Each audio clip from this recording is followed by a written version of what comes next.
agrikultura nagsugod sa atong pagdawat ug pag-abli sa bag-ong teknolohiya.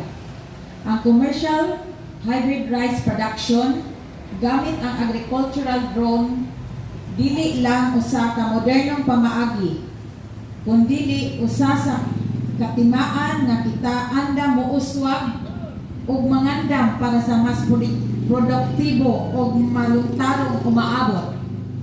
Pinaagi sa paggamit sa drone, mas paspas, mas hapsay ug mas epektibo ang pagpananom ug pagkatiman sa atong tanom.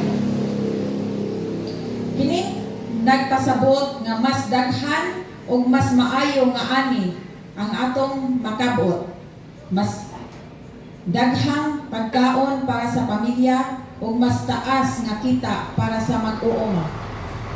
Hinaot nga kini nga inobasyon magdasig kanato nga magpadayon sa pagkat-on, pag-uswag ug pagtinabangay aron ang atong agrikultura mahimong lig-on nga haligi sa atong komunidad. Sa atong panaghiusa ug determinasyon, magmalampuson kita sa pag-ani, dili lang sa humay, kundi sa kalampusan o paglaom alang sa tanang hilongosnon. Daghang salamat sa inyong partisipasyon o suporta.